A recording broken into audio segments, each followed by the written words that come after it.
अस्सलाम वालेकुम everyone, this is D3 और रिव्यू एक्सरसाइज 9 है इसका। ठीक है,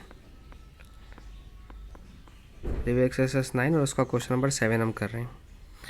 अच्छा, इसको समझ लें। पहले सवाल उन्होंने कहा है 3 points A, B, C lies on the horizontal ground और T इज़ द टॉप। अब पहले काम करो, ABC को ज़मीन पर बनाएं।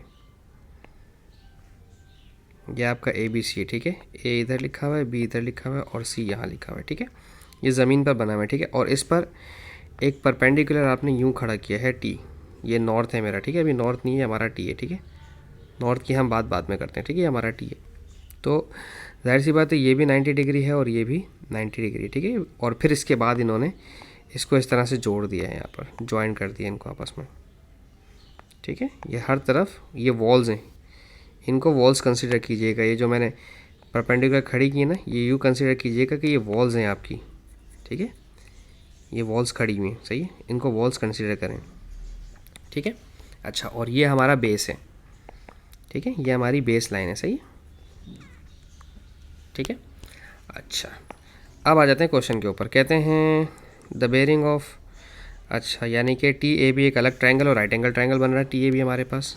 ठीक है, ये T है, ये A है और ये B है और ये राइट एंगल ट्रायंगल है। क्योंकि मैंने आपको पहले ही कहा था, देखें यहाँ पर 90 डिग्री बन रहा है T से A और A से B तक, ये 90 डिग्री है हमारा। ठीक है, हमें ये मालूम करना है। इसके लिए या तो ये साइड पता हो या फिर ये एंगल पता हो या फिर ये साइड भी पता हो। अभी इस एंगल B को ढूंढते हैं। ठीक है, और उन्होंने एंगल 35 ऑलरेडी लिखा हुआ है। दिस इज़ 35 ऑलरेडी रिटन, ये हमारे पास 35 ऑलरेडी गिवन है।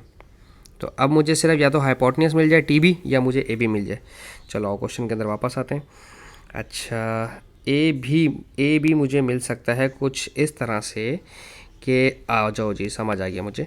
इन्होंने कहा है the bearing of B from C, from the bearing, ये वाली लाइन पढ़ रहा हूँ, the bearings of B and C from A are 135 and 225। यानी कि यहाँ से यहाँ तक जो बेयरिंग्स का क्वेश्चन में, बेयरिंग्स अगर हम बनाते हैं तो ये बन रहा है 135 और यहाँ से लेके यहाँ तक जो बन रहा है वो बन रहा है 225 का। तो ज़रा 225 में से 135 माइनस करें ज़रा, तो 2 में से 3 तो जाएगा नहीं, ये 12, 9 और 3 12, 90 डिग्री। ये 90 डिग्री का, इसका मतलब ये है कि ये भी 90 डिग्री का है। इसका मतलब ABC ट्रायंगल जो ज़मीन पर है वो भी 90 डिग्री ही बना रहा है।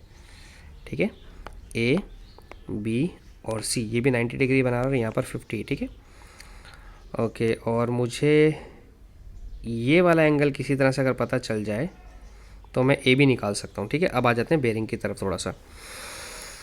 उन्होंने आगे फर्दर मोर कहते हैं respectively the bearing of C from B। C from B मतलब NBC, यानी कि नॉर्थ इधर बनेगा एक छोटा सा।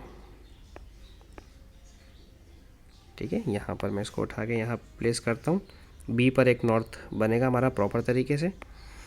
अच्छा, अब वो कह रहे हैं नॉर्थ NBC, यानी कि the bearing of C from B। C from B का मतलब कि B से C की तरफ 250, यानी कि ये जो है यहाँ तक जो है ये 250 डिग्री है। ठीक है, थोड़ा सा आराम से समझिएगा, इसको परेशान नहीं होइएगा बिल्कुल भी। ठीक है, 250 डिग्री। अच्छा, एक और बेयरिंग ले लेते हैं हम, हमारे पास कॉपी करके इसको पेस्ट करके एक और बेयरिंग लगा देते हैं A पर। ठीक है, यहाँ A पर लगा देते हैं, सही है, ताकि मैं A की हेल्प से बाकी काम अपने निपटा सकूँ। ठीक है, अच्छा, अब 135 में से ये तो 90 डिग्री था हमारा ऑब्वियसली। ठीक है, सही, ये मेरा 90 डिग्री है, तो 135 में से 90 डिग्री माइनस करें ज़रा। 135 से 90 डिग्री माइनस करें तो ये हो गया 45। इसका मतलब ये जो है, ये वाला जो नीचे वाला रेड है, ये 45 डिग्री का है। ठीक है, अब अगर ये 45 डिग्री का, तो देखें Z बन रहे इस तरह से, तो ये दोनों आपस में 45 डिग्री के होंगे।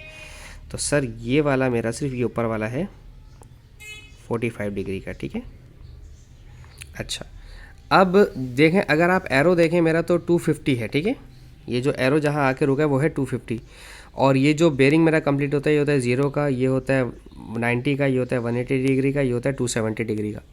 तो 270 डिग्री तक पहुँचने के लिए इसको यहाँ पर 25 + 20 होना पड़ेगा। 25 + 20 होना पड़ेगा। नज़र आ रहा है सबको? 45 और 20 मैंने थोड़ा सा जूम करके लिख दिया। ठीक है, तो B एंगल कितना आ गया? 45 + 25 65 डिग्री का। ठीक है, तो B एंगल कितना आ गया मेरा? 65 डिग्री का, ये आ गया 65 degree.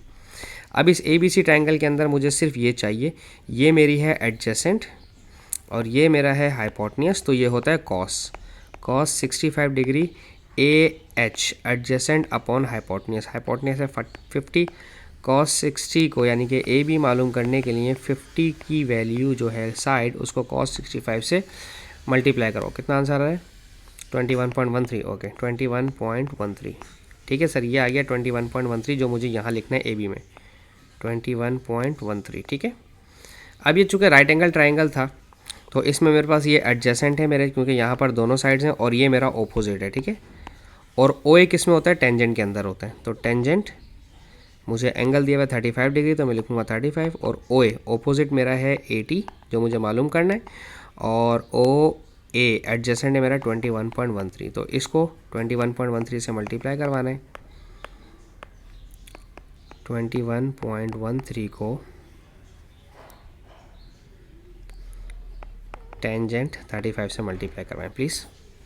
21.13 multiply by tangent 35, how much it is? 14.8। This is 14.8। ये आ गया 80, पहला आंसर हमारा। ठीक है, 14.8। ठीक है, एक आंसर आ गया हमारा 14.8। ये इन्होंने रिक्वायरमेंट थी हमारी हाइट ऑफ टावर। ठीक है, 80। अब बात करते हैं सेकंड ऑप्शन पे, अब बात करते हैं सेकंड ऑप्शन की। कहते हैं calculate the height of the tower, जो हो गया, and the angle of elevation of T from C, यानी कि अब ये मालूम करना है। ठीक है, ये साइड से। ठीक है, ओके तो हमारे पास, मैंने आपसे पहले ही कहा था कि ये TAC भी जो है ये 90 डिग्री है। वाह, ये कैसे बनता है? TA ये 90 डिग्री मैंने पहले ही बना दिया था। ये देखें, यहाँ पर मैंने आपको बताया था।